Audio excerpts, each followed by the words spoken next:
Okay, good morning.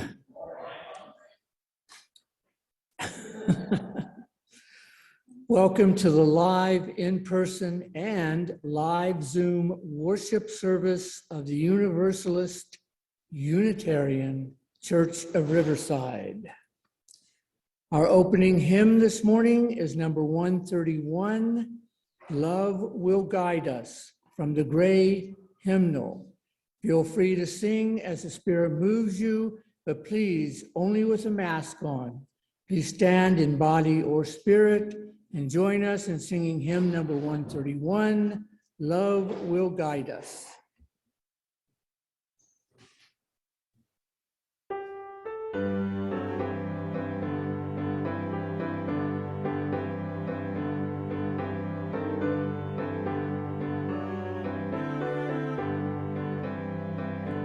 Love will guide us, peace has tried us, hope inside us will lead the way.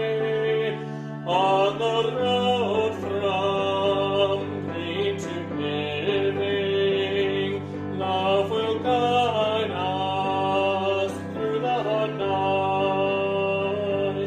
If you cannot sing like angels, if you cannot speak before thousands, you can give from deep within you.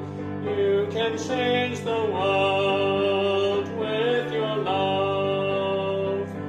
Love will guide us, peace has tried us, hope inside us will lead the way.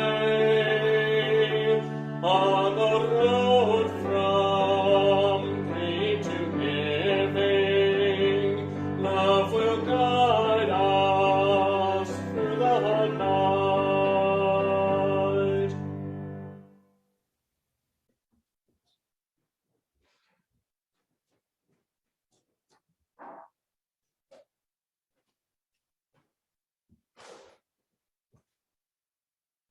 Thank you for joining us here in person, and thank you for joining us remotely by Zoom, where we will continue live streaming and posting these services on your YouTube channel for our virtual attendees.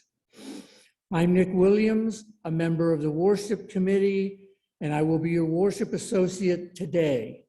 Other members of the worship committee you will hear from include. Here's where you left off while I figure this out. So, as I was saying, I was remote by Zoom, virtual attendees. I'm Nick Williams. Oh, I knew that. Oh, worship committee you will hear from include Alec Peck, singing our hymns, and Tinka Friend reading today's service. We welcome you to join us this morning with an open mind and an open heart, and with muted electronic devices, please.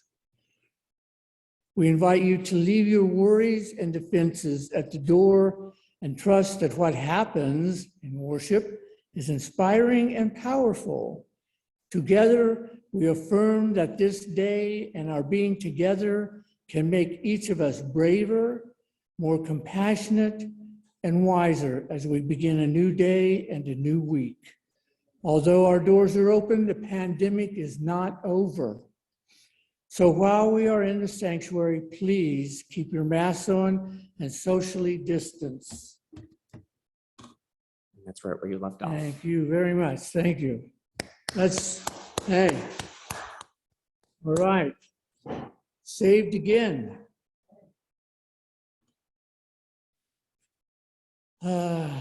Before we move into service, there are a few announcements we would like to share.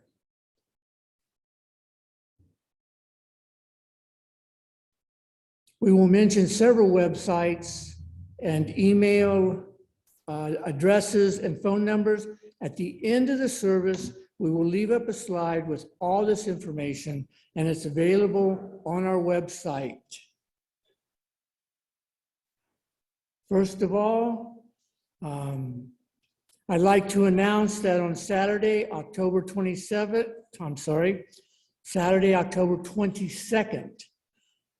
opening of the Civil Rights Institute at 5 p.m., just down the street from our church at 3933 Mission Inn Avenue, across from the new library.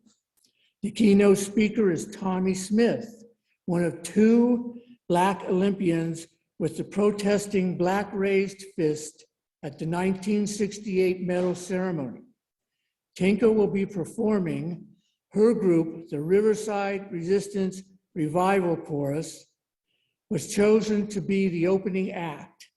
The opening ceremony is outdoors and free. Some of you might remember Vince Moses, who was a member of this church. He is the curator of the opening exhibit. Kate and Robert will be cooking up a storm again this year. Our dinner series will begin next Saturday, October 15th, with the Oktoberfest meal. Please join us for good food and fellowship. Tickets can only be purchased in advance. Suggested donation is $25. Children 6 to 12 is $12, and those 5 and under are free. Supper Club. The Supper Club meets the third Saturday of each month. This month is no different.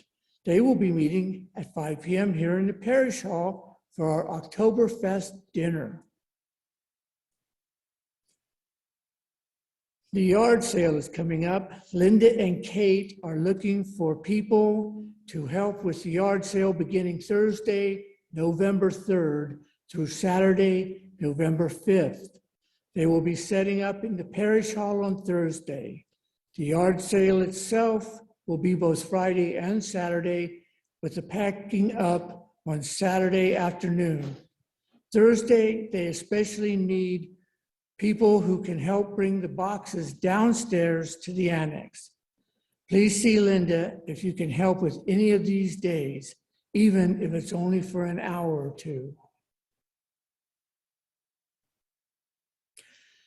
Now I invite you to sit back, take a slow, deep breath as we move into our worship hour.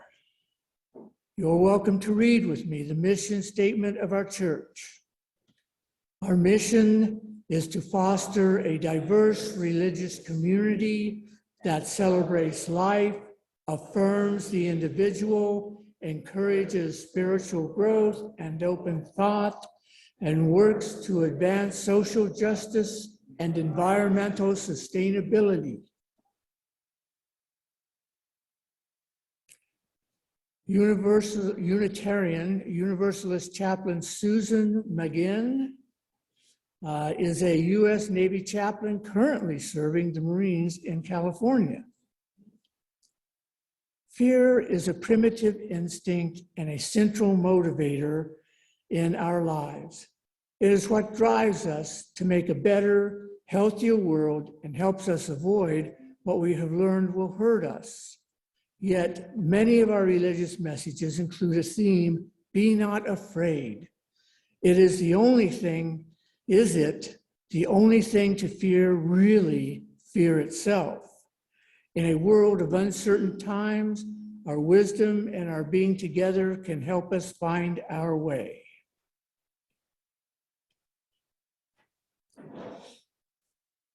Occupied Indigenous Peoples Remembrance Candle. We have two lightings of sacred flames. The first is the Occupied Indigenous People Remembrance Candle. The second is the lighting of our own chalice, the symbol of our faith. We walk upon the traditional territories of diverse and sovereign peoples, the original people of this land, who continue to cry out for justice and self-determination. The spot we occupy was first the sacred space of several groups of indigenous peoples, including the Cahuilla, the Cupaño, and the Serrano. We, the Universalist Unitarian Church of Riverside, light the sacred flame as the stewards of the sacred and holy place.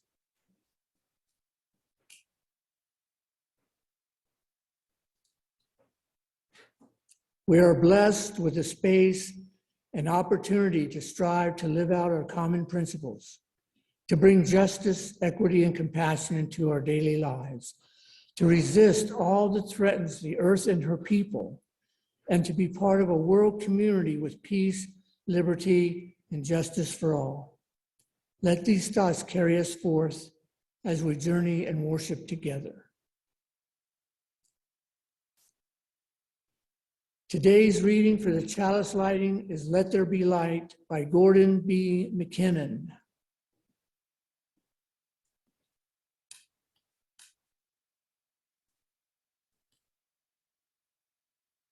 Let there be light. Let it shine in dark places, in moments of pain, in times of grief, in the darkness of hatred, violence, oppression, where there is discouragement and despair, wherever darkness is to be put to flight, let there be light.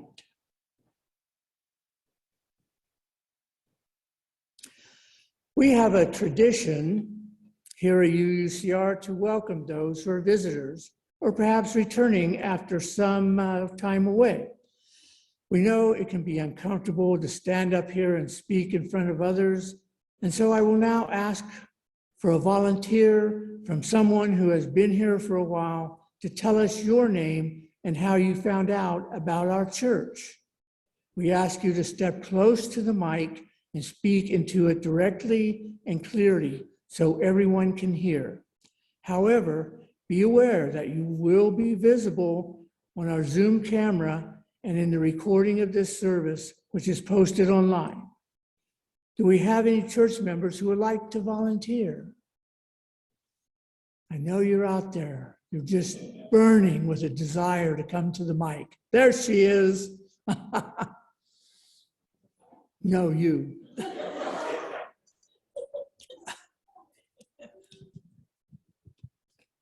So good morning. My name is Tinka, and I have been a member of this church since 1996.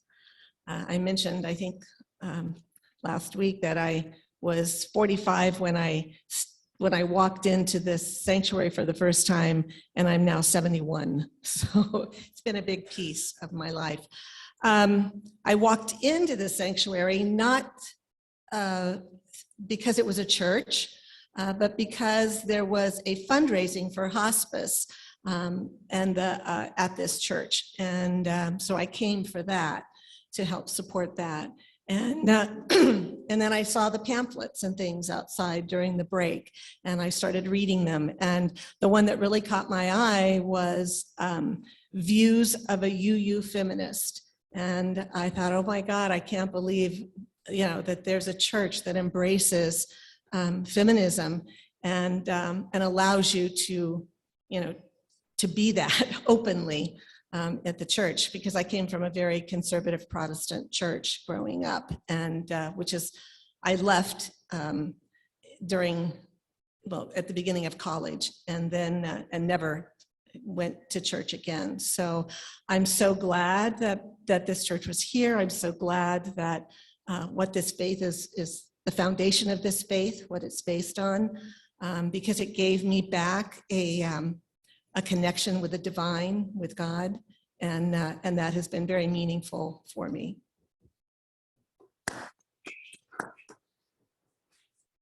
And that's how it's done. If you are new here, a visitor or an old friend, please raise your hand to stand and come to the mic in front of the pulpit. If there's someone online who would like to introduce themselves, please raise your hand and we will call on you by Zoom. Please let us know who you are, where you are from, and how you found out about us.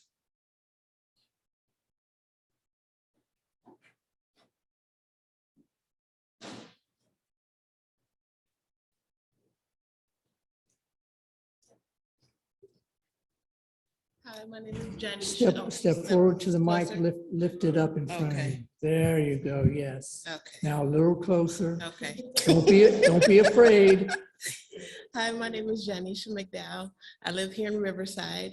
I heard about, well, actually, we used to go to another church, Harvest, and we have seen this church, I don't know how many years that I've lived here, and me and my sister-in-law came today in the back.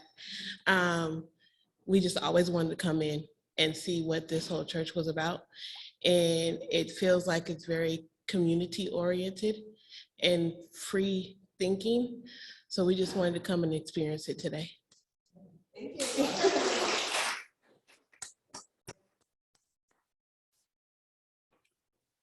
Anyone else out there? Feeling particularly brave, inspired?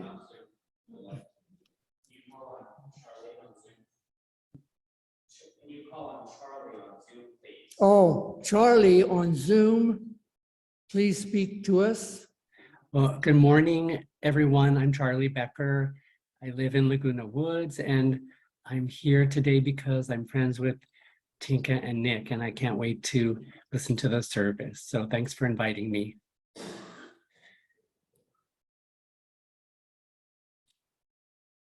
Thank you.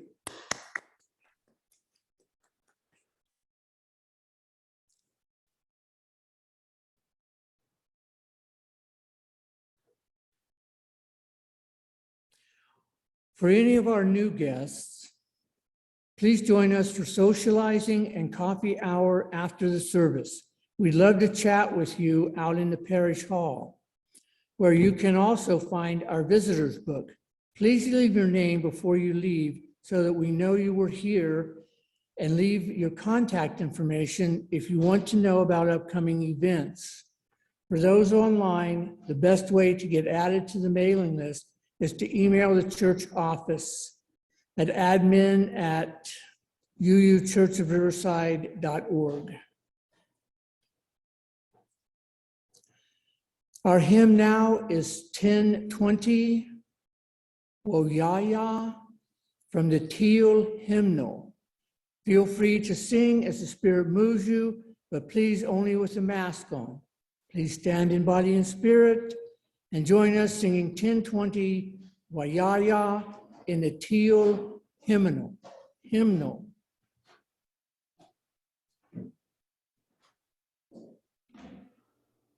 We are going, heaven knows where we are going, but we know within.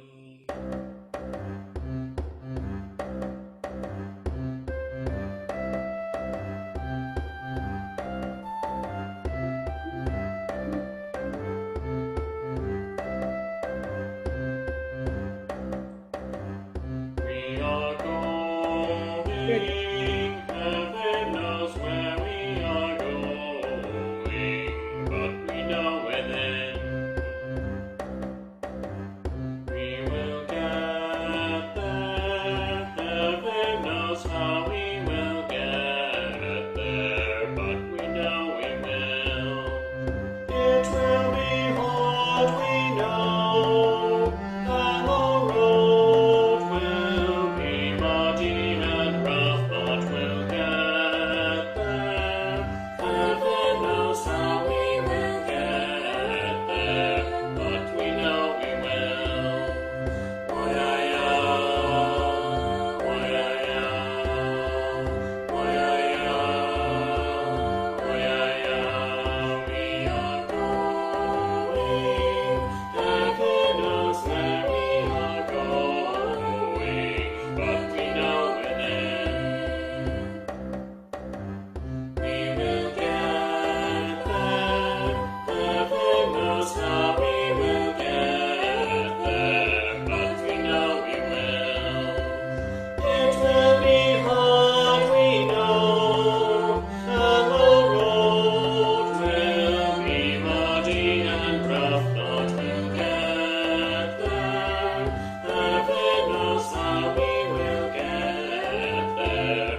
So we have an announcement about our SOS. SOS stands for Sharing Our Spirit.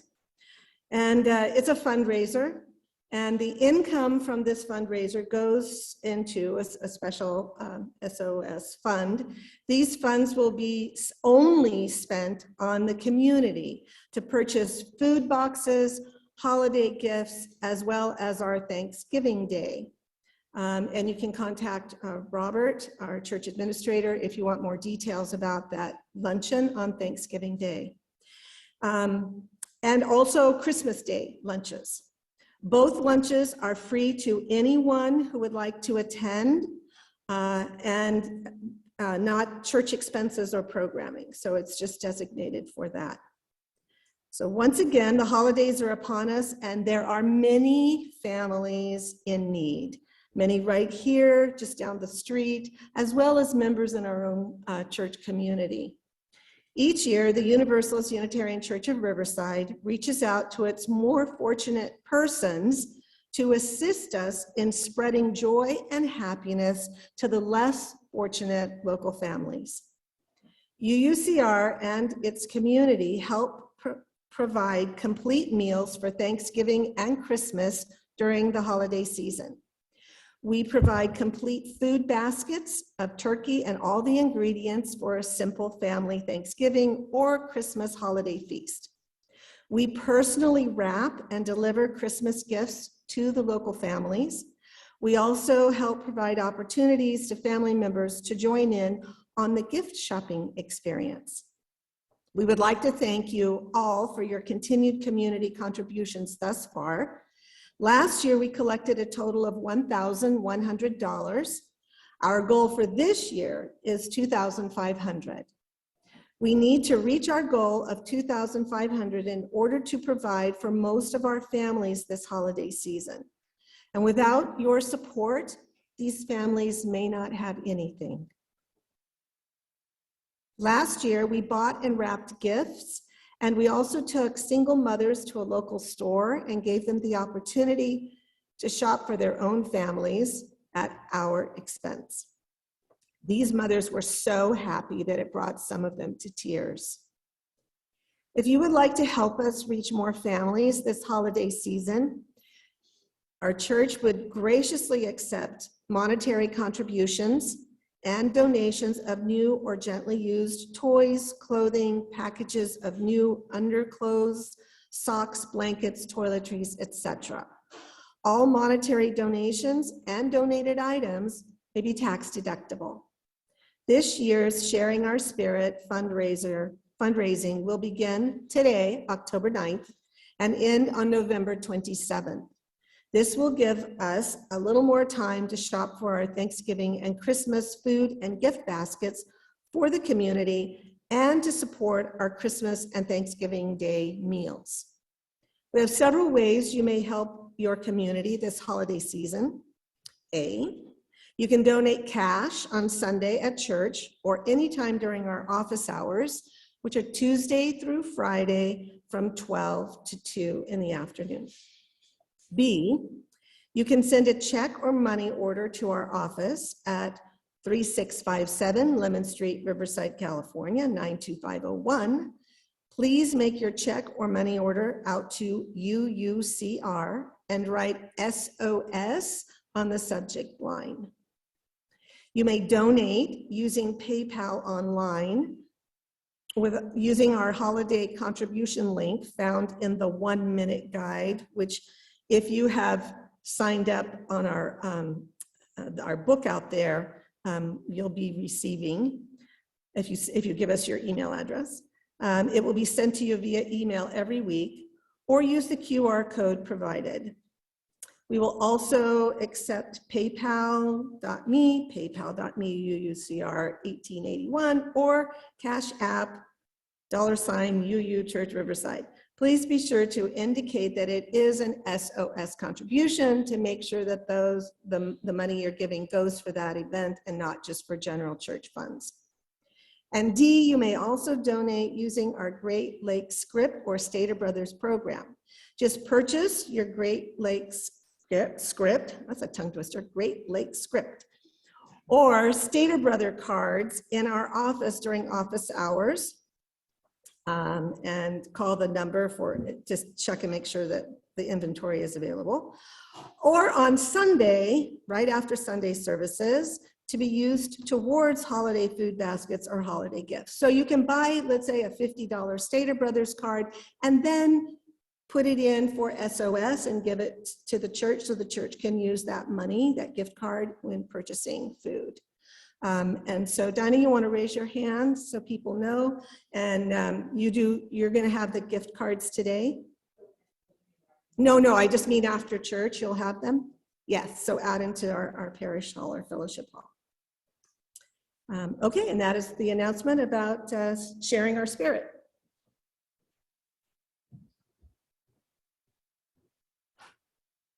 Just a little reminder, if you choose to put cash into the basket as it goes around today for the SOS, please fold it up, put it in one of the brown envelopes and write SOS on it, and then it will be going to that fund instead of the general fund.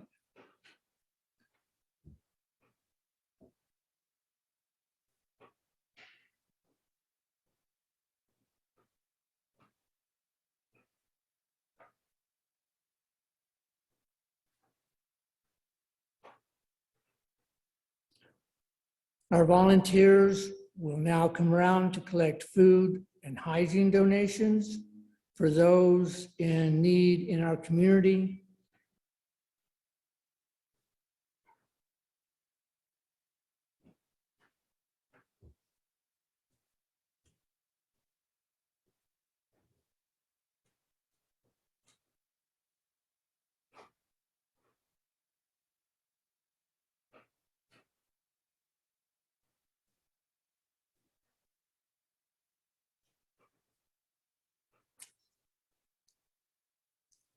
So we'll be taking these collections through the rest of the month.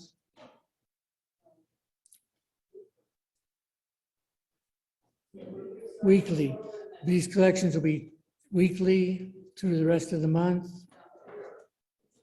continuously through the holiday season. Something like that. So these hygiene and food collections are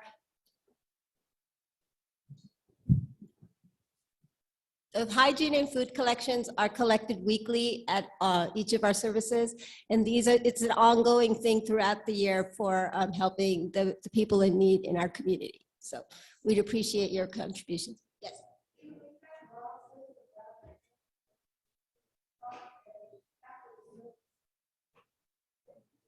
Yes. Right. Okay, yeah, that's fine. We also have a container in the parish hall where you can put your donations. All right, thank you.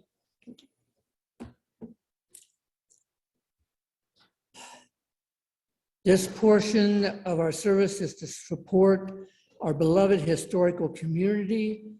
This can be accomplished in several ways. In addition to weekly collection, you may send your checks to the church address as it is shown here, up there, as it is shown here. You may contribute by PayPal using the QR code, which is shown here, as well as on the church website and in our newsletter. Stater Brothers Market gives our church a rebate on Stater grocery cards, which we will have in church each Sunday. You get the full value, and the church also receives a percentage for free.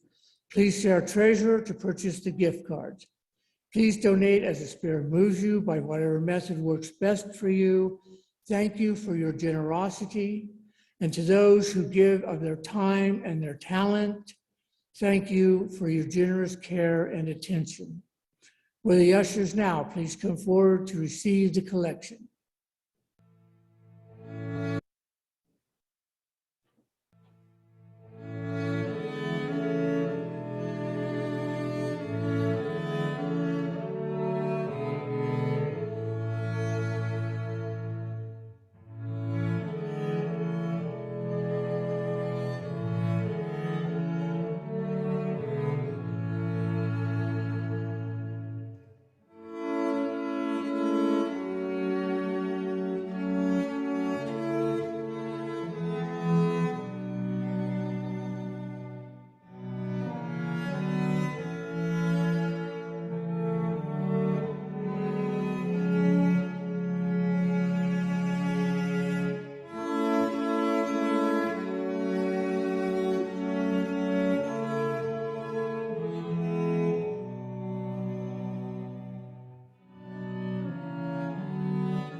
Our next hymn is number 402, From You I Receive, in the gray hymnal.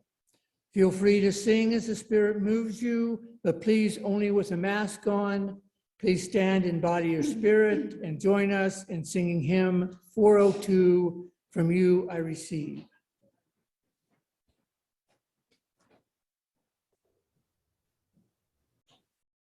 From you I receive, to you I give. Together we share from this we live.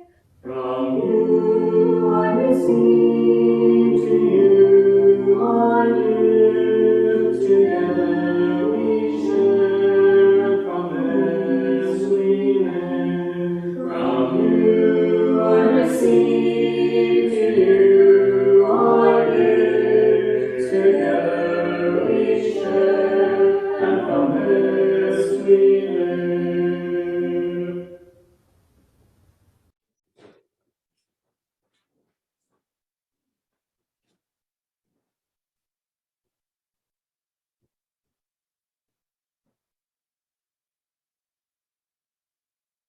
Our meditation today is by Tracy Chapman. I believe in mistakes and accidents, that the nature of life is chaos and confusion. The man's rule of law and order may not stand, and I shall be and be not afraid to reach for heaven. I think that I know the true heart's needs. My pride may bring me low, unable to see. No closer than yesterday, but tomorrow I may stand and be not afraid to reach for heaven. I see the black-eyed cavalcade, lights on in the morn. I run fast and far away. I'll run without stopping, till heart and feet fail, or until I can stand. Be and be not afraid to reach for heaven. Now let us pause for a moment of silence.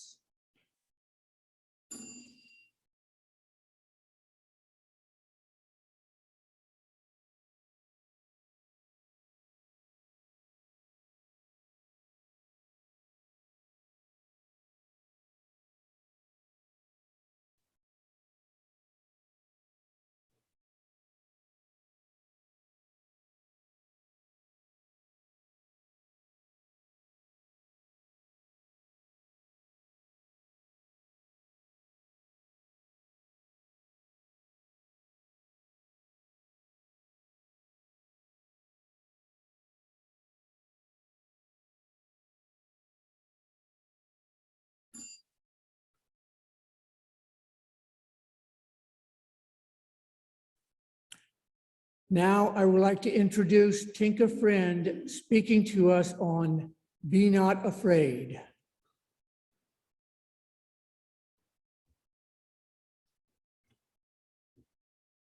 Good morning, everybody. I'm really enjoying the cooler weather, which I know is a relative term, but it's nicer up here than during the summer when it's really hot. Our beloved building, our church, was built in 1891, finished in 1892. So of course they had no air conditioning back then. They didn't even have electricity. So thank you for being here. Today's sermon is about dealing with or coping with fear. Of course, this can happen at various different times in our lives, especially during major transitions. Graduation, seeking that first job, marriage, buying a house, changing jobs, retirement, illness, and death. But sometimes, for some of us, fear is a daily companion. And having that constant anxiety is not good for us.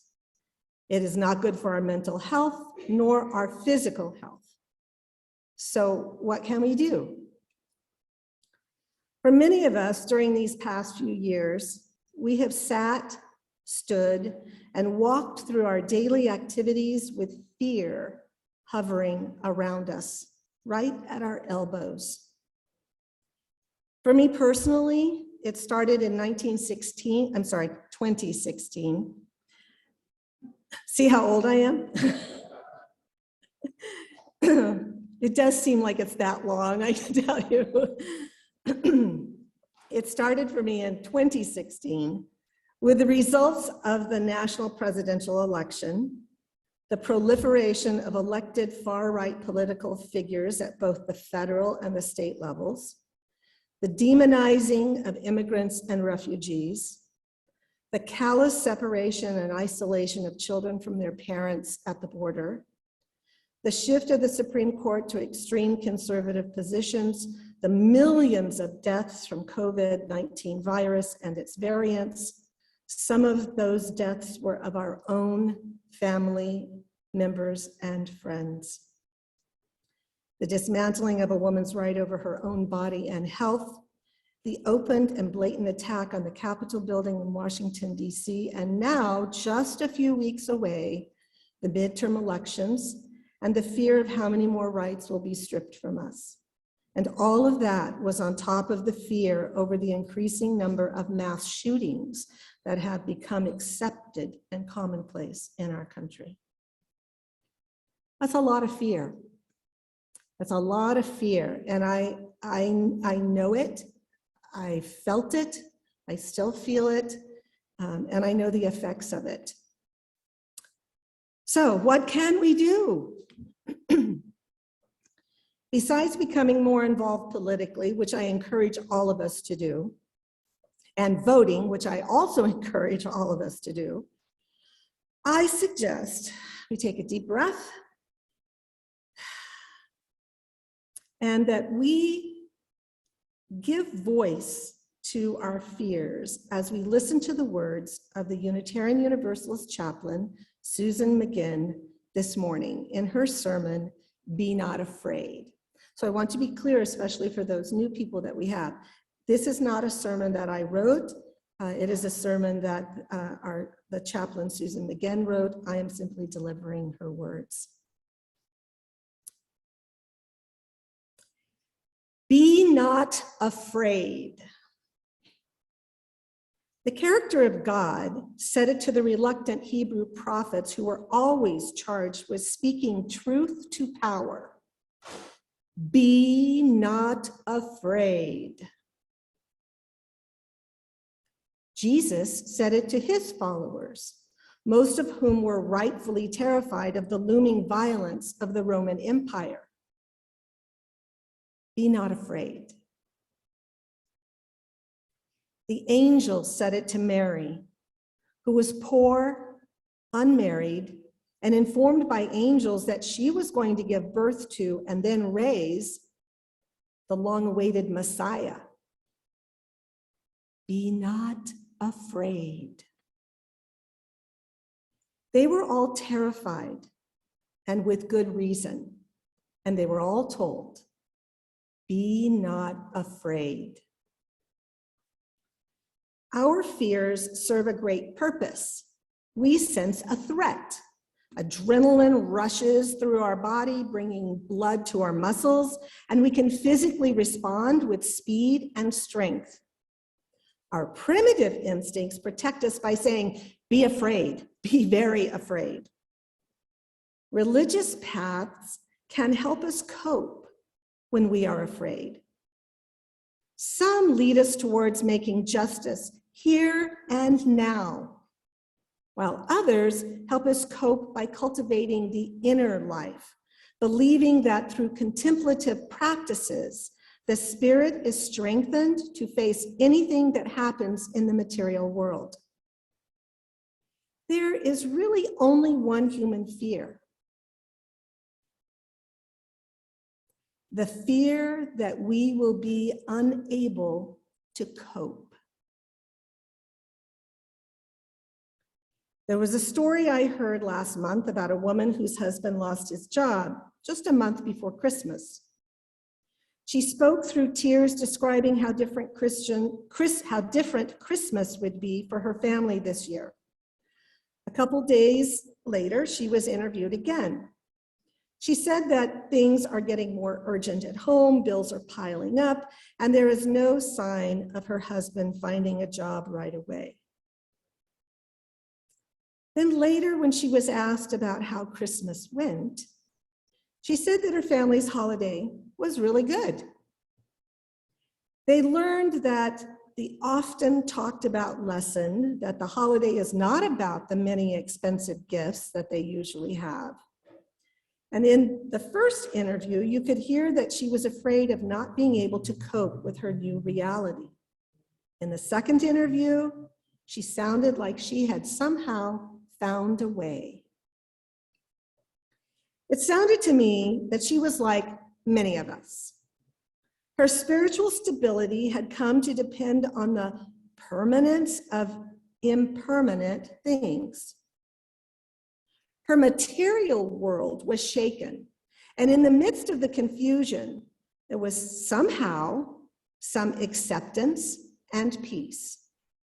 Perhaps she was fortunate enough to hear that still small voice inside and follow it toward renewal.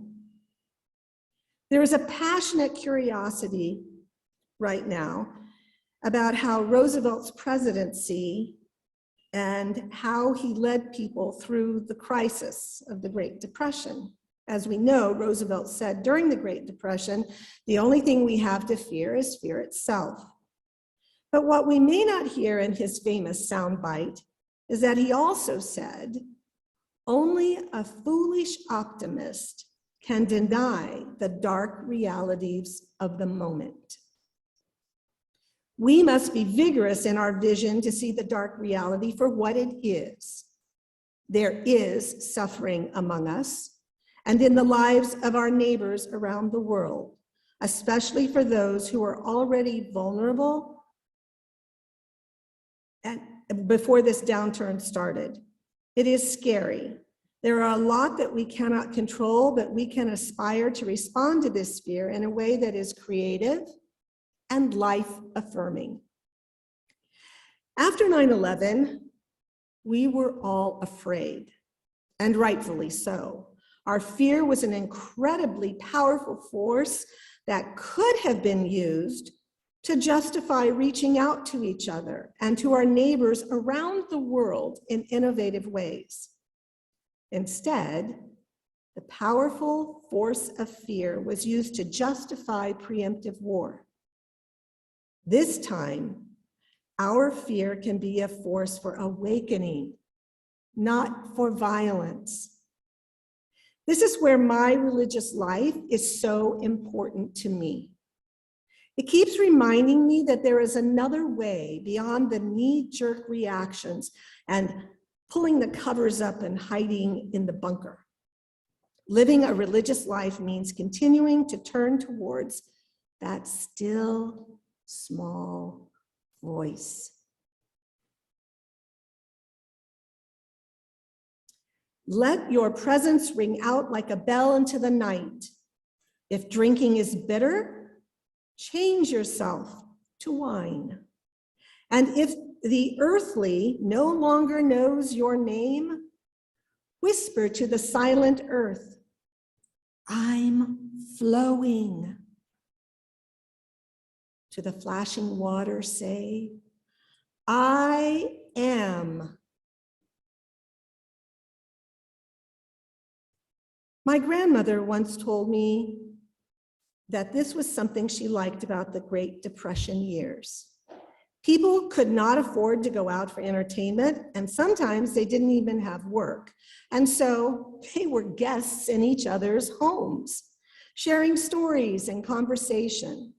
Because there was less work to be had, there was more time to spend with friends, neighbors, and family. The lessons of the Great Depression stayed with my grandmother throughout her entire life. My family has been in St. Louis for many generations, and when I moved away, I would call my grandmother regularly. She was always terribly uncomfortable with our calls, not because she didn't want to talk with me, but because it was a long distance call. And no matter how many times I described to her what an unlimited long distance calling plan was, she could not stand that it was costing so much money for me to make this long distance phone call. For years, I'd call anyway, and I would talk as long as I could before she inevitably said, "Well, that's all I have, Susan. We should really get off the phone now." But I didn't know anything about her saving and sacrificing as I was growing up. I came to learn that she and my grandfather had nothing when they married in 1942. He went into the Navy, and when he returned, they started a business. He poured his life into that food distributorship, and my grandmother poured her life into raising 4 children. They saved everything they could, and their greatest sense of accomplishment was that they paid for all 4 of their children to go through Catholic schools. They weren't rich by most definitions of the word, but as a child, I knew that we had a safety net in my grandparents, whether it was helping us get settled in a new town or just to pay for my summer camp. I grew up knowing that we were loved and that my grandparents wanted us to thrive and not to live from scarcity. My grandfather's legacy to all of us was his saying, "Do what you love and the money will come." They didn't talk about how hard it was to save and sacrifice year after year. They made it look easy, but I was reminded of how intentional they had to be when my grandmother died 6 years ago. The family all gathered, we were emptying out her basement, and we found a box. It was full of little tiny strings, and the box was neatly labeled, "Strings too short to use." We are all living in the wake of that generation's sacrifice and hard work, and we have the opportunity to be such a generation. But we're not going to get there by the ways we have been living. For too long, we have comfortably lived in an economy that is not healthy, one that encourages people to spend far more than they have, encourages people to pull from the planet far more resources than the earth has to give, encourages us towards a society that does not care for the most vulnerable among us. Whether we like it or not, we are living at a turning point.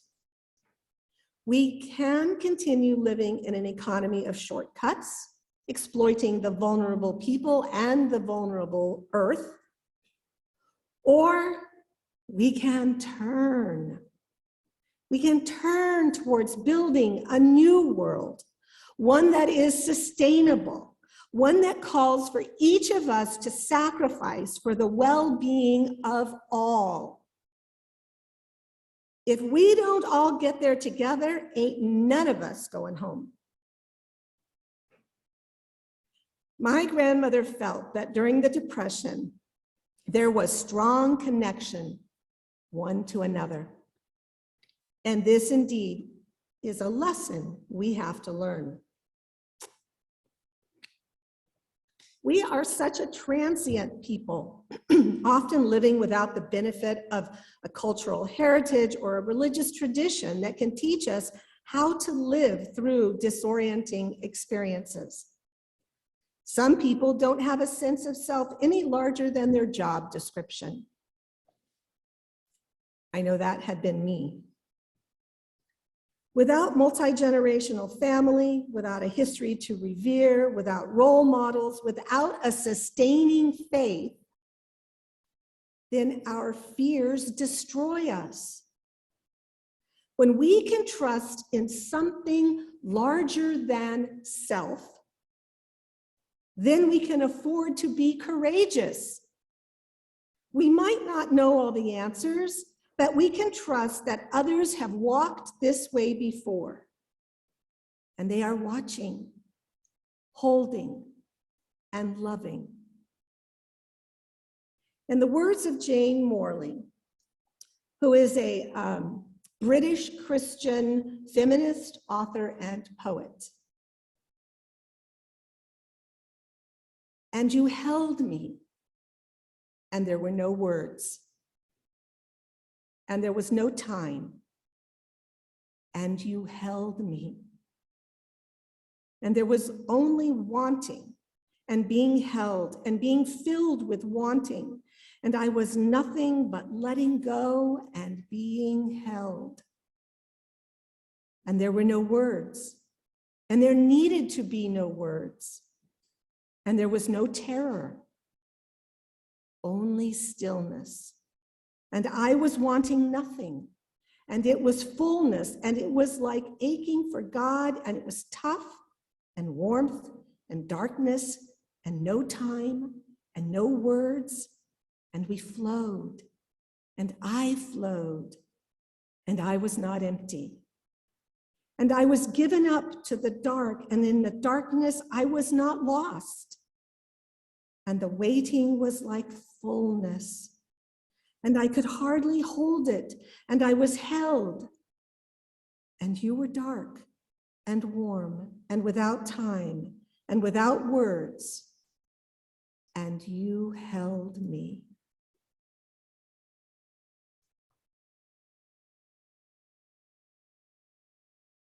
Visiting yet another cheering time in history, we go back to the Black Plague. During the years of the Black Plague and the peasant revolts, the predominant theology of the time was one that said, those people who are suffering and dying are being punished by God for their sins.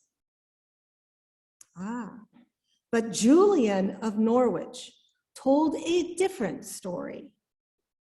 As a hermit and a mystic, she saw visions and people listened. She said that God was both male and female, that God's message was one of pure love for all, and that God's language to send such a message was the language of love. She knew full well the challenges the people faced, and yet she dared to say, all shall be well. None of us know how this will play out on a global scale, or in our country, or even in our individual family life. We don't yet know if all shall be well, but we do know that we have the opportunity to do more than stand on the sidelines watching our bottom line. We have been given the gift, whether we want it or not, to live in times when we are charged with nothing less than to recreate the world. What we can know is that we are living in a special moment in history, but we are not alone.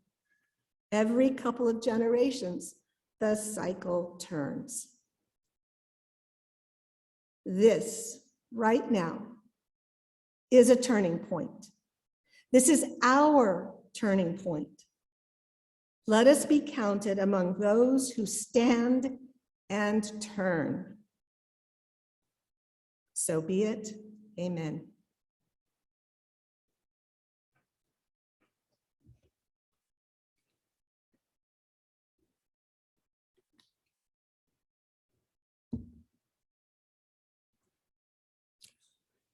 Our closing hymn, number 391, Voice Still and Small, from the Gray Hymnal. Feel free to sing as the Spirit moves you, but please only with a mask on. Please stand in body and spirit And join us in singing hymn 391, Voice Still and Small.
For the benediction, I invite you to come into the spirit of meditation and prayer.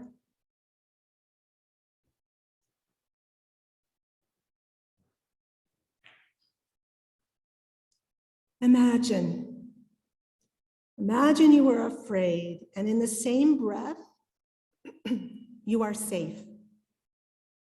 In your darkest valley of fear, be not afraid to reach for your loved ones, the living and the dead. Be not afraid to reach for God, creating, sustaining, redeeming. Be not afraid to reach for sacred stories that show us the way, the histories, the mythologies, the poems, and the songs. Be not afraid to reach for that still, small voice whispering within all. Namaste, amen, and blessed be.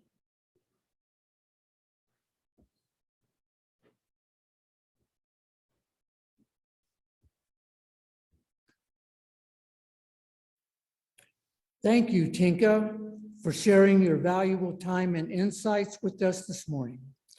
It is sincerely appreciated, and we look forward to seeing you again soon.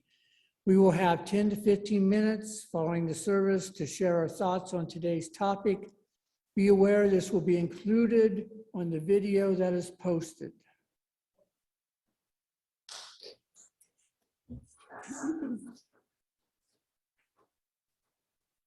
So if there's anyone who wants to share either your fears or spiritual practices that have helped you through those fears and you would like to share that with us, you can come forward to the mic on the floor.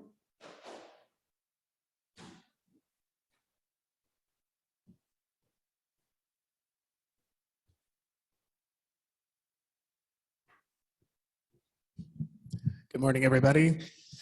GP. Yeah, this last few years have been riddled with fear, but lately, as many of you know, I'm a recovering addict.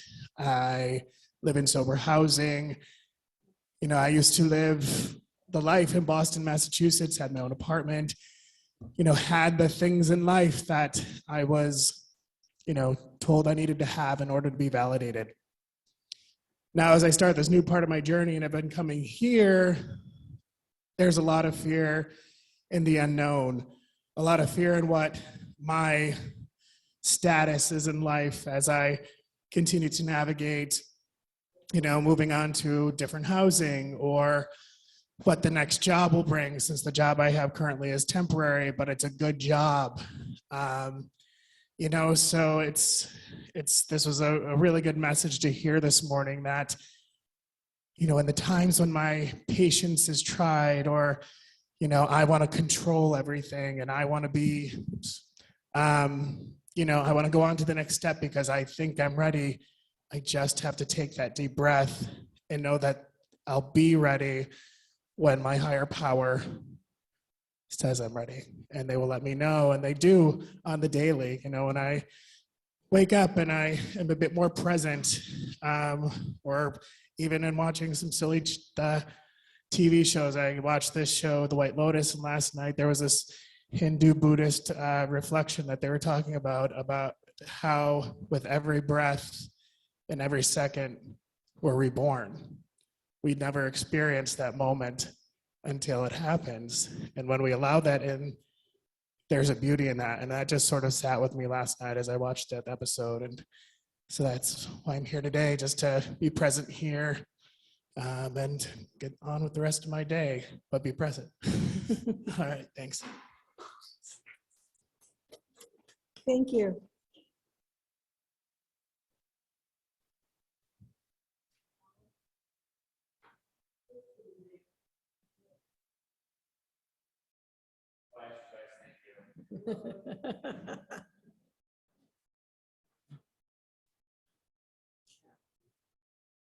Thank you, Tinka, for sharing that.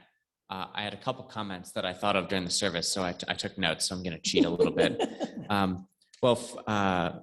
First, regarding one thing that Susan had included in her service that you read for us, she mentioned a couple things that she described as what is broken about our economy.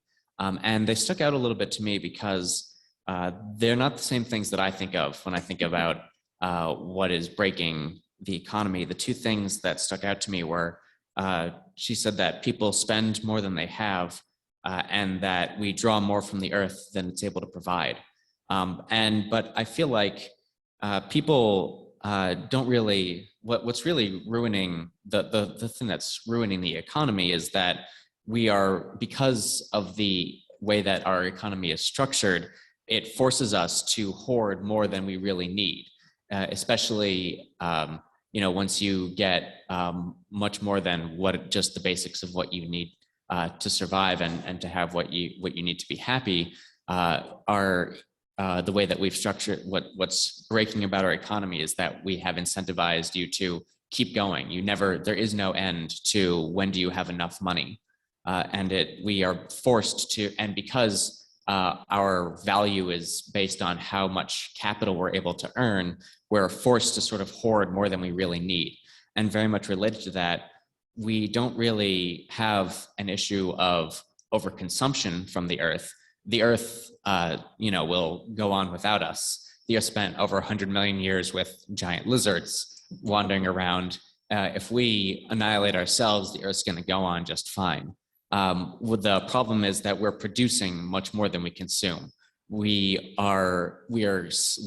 slaughter many more cattle, and we produce all kinds of food that just gets thrown out. And food production is not even is just the tip of the iceberg.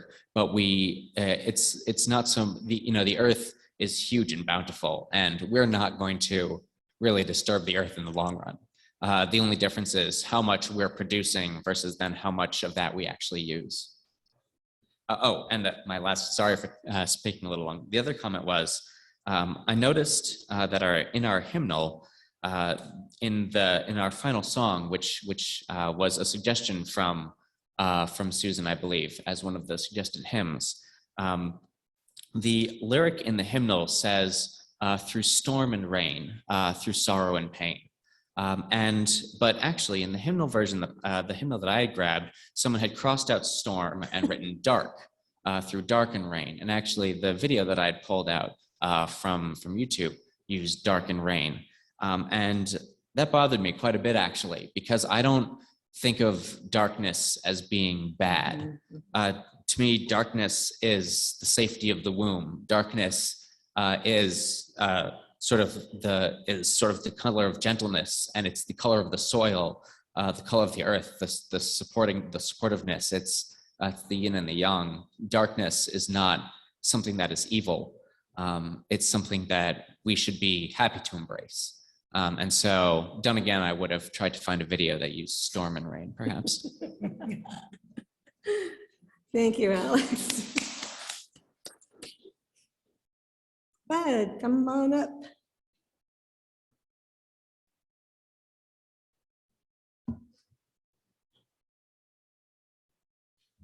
Hello, Bud German. This talk brought to mind a lot of different things, because in my life, fear has come to me in many different flavors.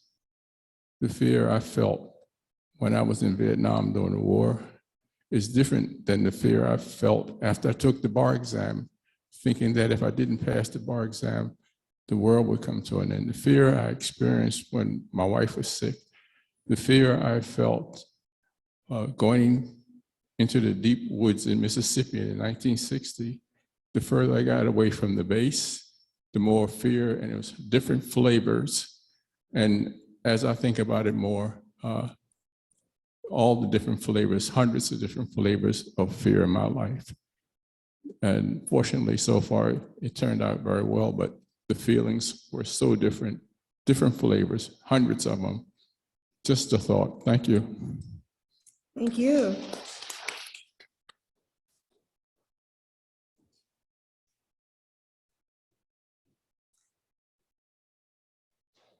Yeah.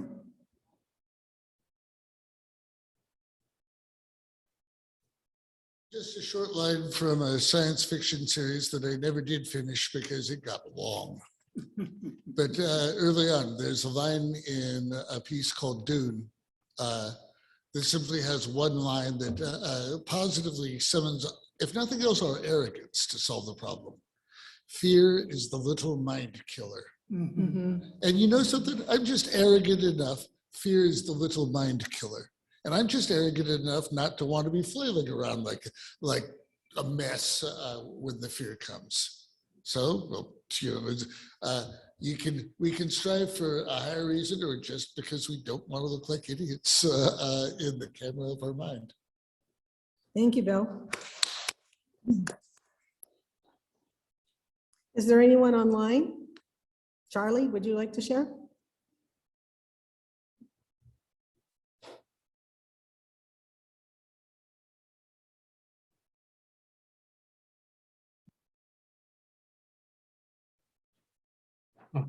Thanks. Thanks, Tinka. Yeah, I really appreciate all the comments that other people have made. And I can also speak a lot about having been motivated by fear most of my life, but I love the little acronym I learned where it's sort of identified as false evidence appearing real. So I've learned to ask myself when I'm afraid of something, if it's false evidence appearing real, that has helped me a lot. So thanks for your sermon too. It was really very, very helpful, and I love the poetry. So thank you. Thank you, Charlie. And thanks for that. False evidence appearing real, F-E-A-R, fear. Thank you. Is there anyone else?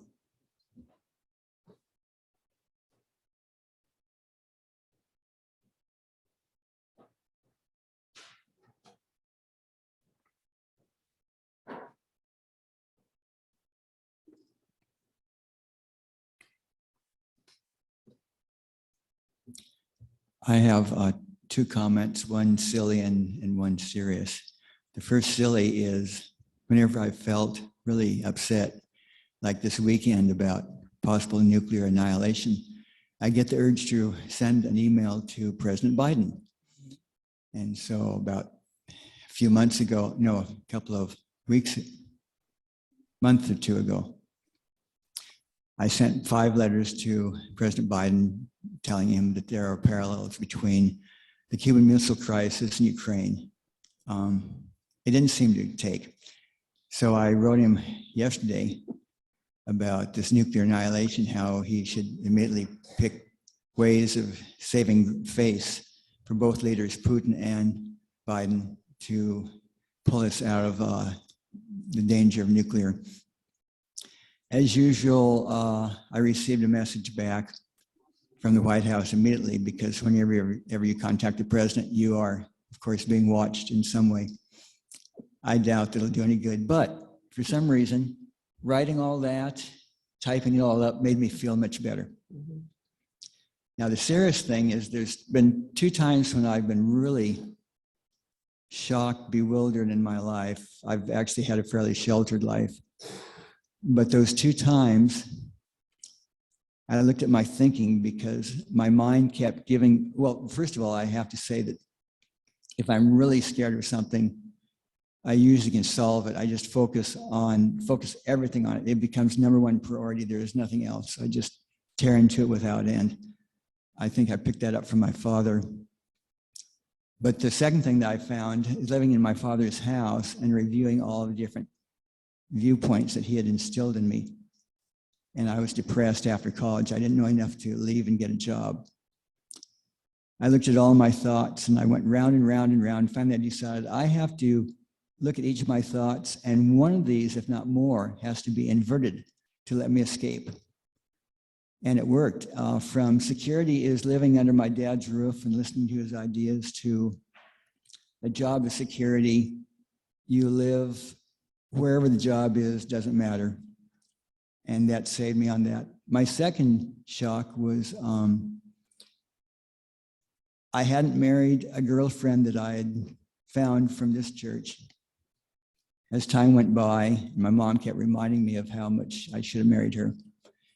For some reason, I fell into this mental state where I was feeling very guilty that somehow I'd ruined her life, when in reality she was perfectly healthy to find somebody where she'd never have to have a child. She didn't want to have children, but I felt that somehow I'd taken up 4 years of her life. Anyway, so I looked at all my cherished beliefs because I was starting to think about jumping off a bridge.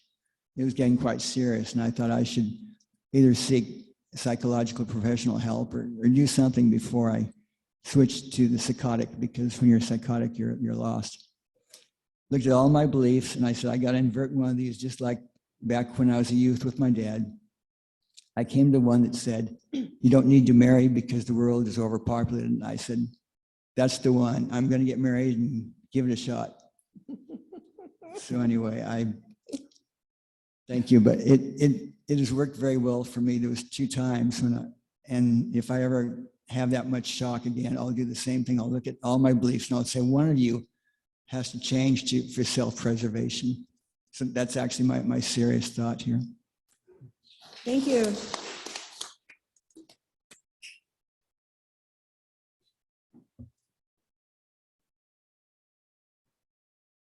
Okay, thank you so much for being here this morning, and thank you those of you who shared your experiences with us, and may you go in peace, and hopefully we'll see you out there and can talk if you would like. Thanks, bye.